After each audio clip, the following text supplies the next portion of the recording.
Assalamualaikum warahmatullahi ta'ala wabarakatuh.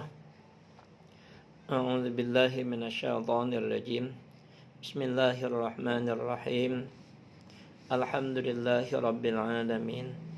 Wassalatu wassalamu ala syafil anbiya'i wa mursalin wa ala alihi wa sahbihi ajmain, amma ba'd. Di antara dalil-dalil yang masih diperselisihkan oleh para ulama yaitu sadduz zari'ah.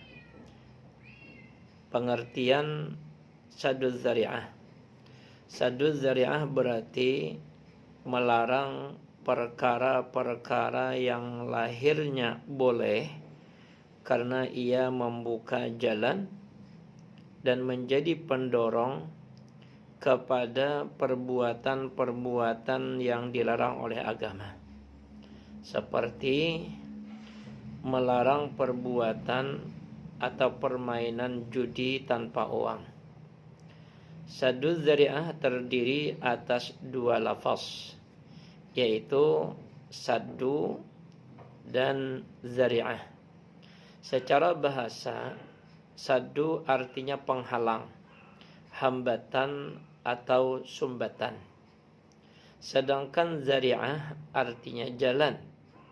Jadi secara garis besar arti daripada sadduz zari'ah menghambat atau menghalangi atau menyumbat semua jalan yang menuju kepada kerusakan atau maksiat.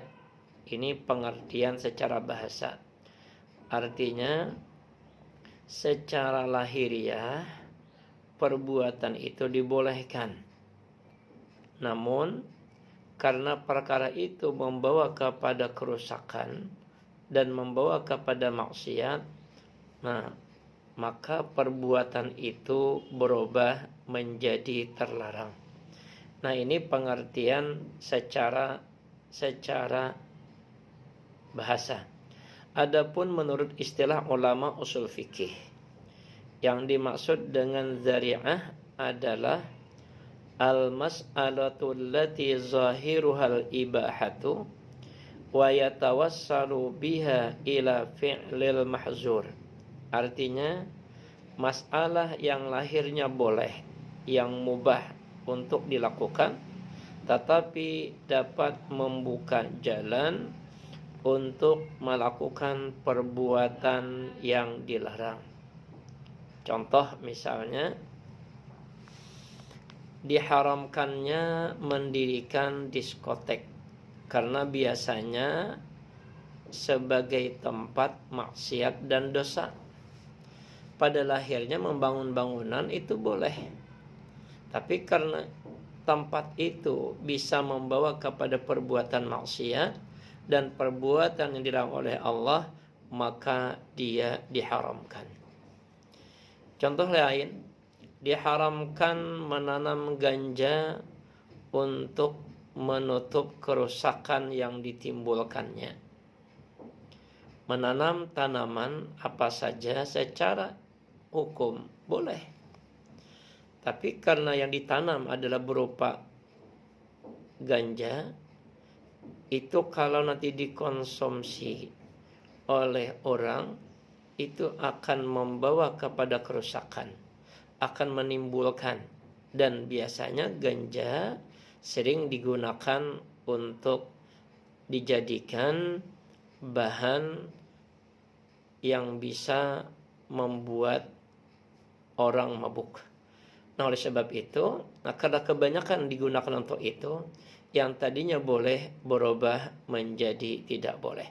Dengan demikian, sadduz zari'ah berarti melarang perkara-perkara yang lahirnya boleh karena ia membuka jalan dan menjadi pendorong kepada perbuatan-perbuatan yang dilarang oleh agama.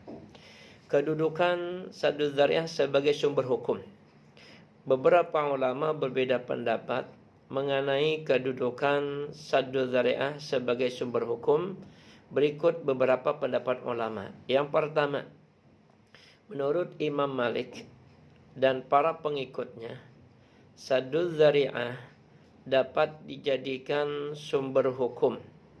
Sebab sekalipun mubah, tetapi dapat mendorong dan membuka perbuatan-perbuatan yang dilarang oleh agama. Kalau kita ambil kaidah, dalam kaidah fiqhiyah disebutkan ma adda ilal haram fahuwa haram. Sesuatu yang membawa kepada perbuatan haram, maka dia dihukumkan haram. Yang kedua, menurut Imam Abu Hanifah dan Imam Syafi'i, saddu dzari'ah tidak dapat dijadikan sumber hukum. Karena sesuatu yang menurut hukum asalnya mubah tetap diperlakukan sebagai yang mubah. Artinya sesuatu yang memang dari awal sudah dihukumkan mubah selamanya tidak akan berubah menjadi haram, tetap hukumnya mubah. Nah, oleh sebab itu menurut pendapat kedua tokoh ulama Abu Hanifah dan Imam Syafi'i menetapkan saddu dzari'ah tidak bisa dijadikan sebagai sumber hukum.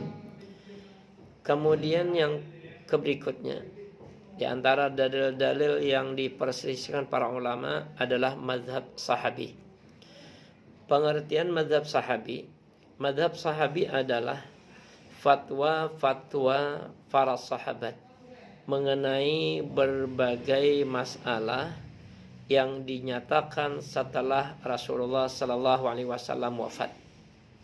Fatwa-fatwa tersebut ada yang telah dikumpulkan sebagaimana mereka mengumpulkan hadis-hadis Rasul. Fatwa-fatwa tersebut ada yang berdasarkan kepada sabda dan perbuatan Nabi SAW, dan ada yang berdasarkan ijtihad mereka, yang terbagi menjadi dua, yaitu ijtihad yang disepakati berarti sudah menjadi ijma' ulama, dan ijtihad yang tidak disepakati.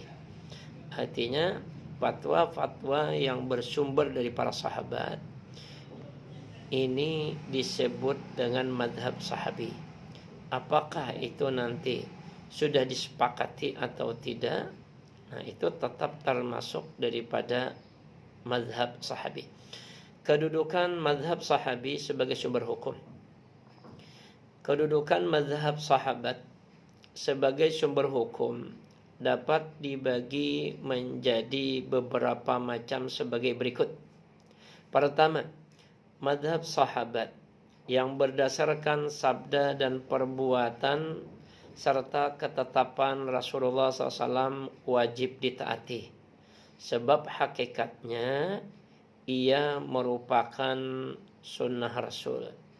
Artinya fatwa yang difatwakan oleh para sahabat yang berdasarkan hadis Nabi, yang berdasarkan Al-Quranul Karim, itu wajib ditaati, wajib dipatuhi, sebab itu semuanya pada hakikatnya merupakan sunnahnya Rasul. Selama itu pendapat tadi sudah menjadi ijma' para sahabat.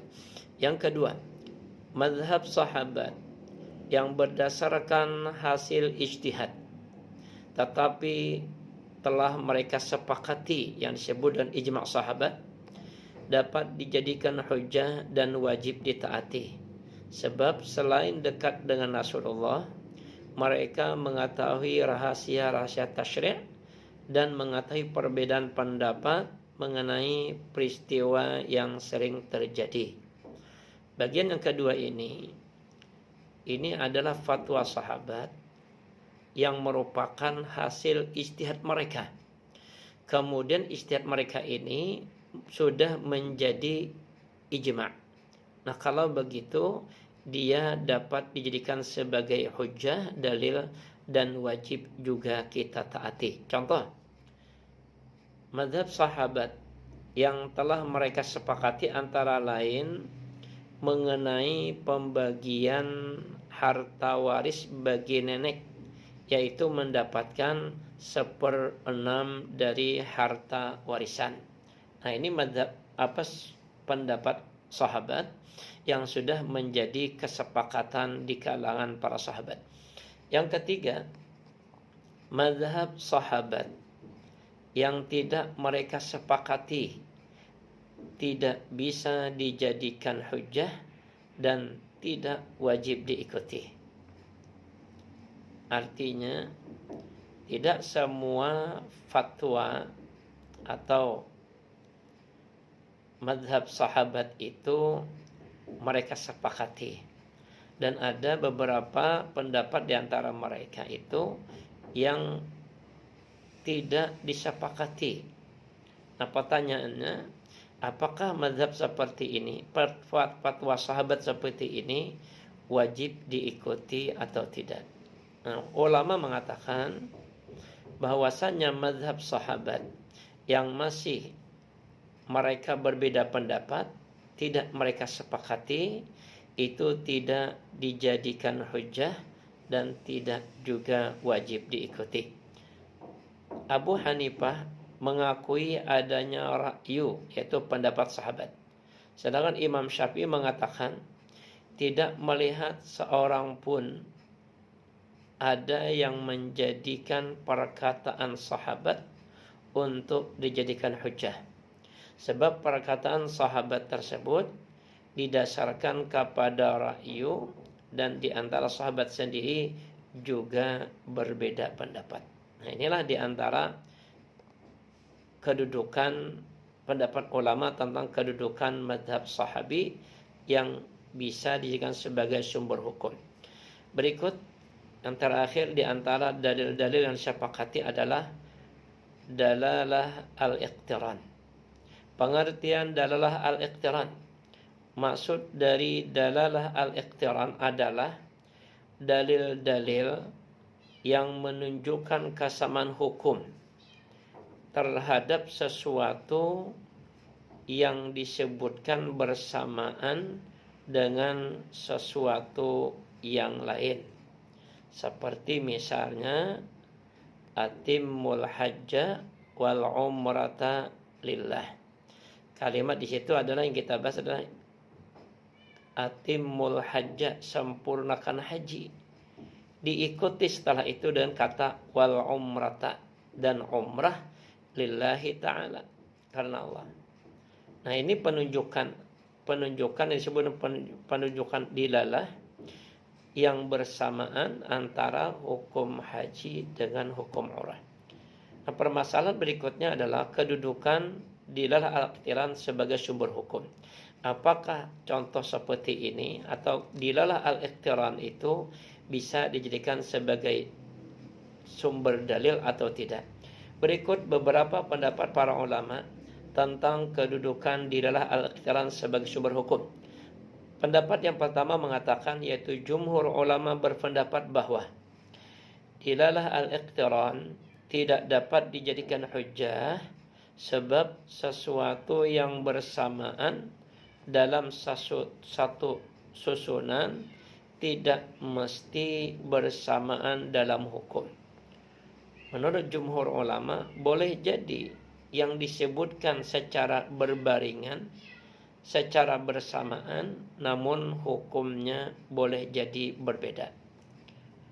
Oleh sebab itu, mereka mengatakan tidaklah iqtiran tidak bisa dijadikan sebagai dalil. Yang kedua, pendapat yang kedua, yaitu Abu Yusuf dari kalangan ulama Hanafiyah, Ibnu Nasar dari kalangan golongan ulama Malikiyah, dan Ibnu Abu Hurairah dari kalangan ulama Syafi'i mengatakan bahwasanya dilalah al-iqtiran dapat dijadikan hujjah, dapat dijadikan sebagai dalil. Alasan mereka bahwa sesungguhnya huruf ataf itu kata penghubung, seperti misalnya huruf waw dan huruf fa, itu menghendaki musyawarah persamaan hukum. Artinya kata penghubung yang digunakan dalam dalil itu boleh jadi dia menghendaki hukum yang disebutkan kemudian itu sama dengan hukum yang disebutkan sebelumnya. Kita lihat contoh-contohnya. Contoh, wa atimmul hajja wal umrata lillah. Dan sempurnakanlah ibadah haji dan umrah karena Allah. Berdasarkan ayat ini, Imam Syafi'i menyamakan hukum umrah dengan haji, yaitu fardu. Sebab kedua ibadah ini disebutkan dalam satu ayat. Artinya, ketika Allah menyebutkan haji, kemudian disambung dengan kata umrah, maka kata umrah itu hukumnya mengikuti dengan hukum haji. Kalau haji wajib hukumnya 1 kali dalam seumur hidup, maka umrah juga hukumnya wajib. Nah, dengan demikian, menurut pendapat yang kedua, bahwasanya dilalah al-iqtiran itu bisa dijadikan sebagai dalil, dan dengan demikian berarti selesailah pembahasan kita tentang dalil-dalil yang dipersisihkan di kalangan para ulama. Wallahu a'lam bishawab.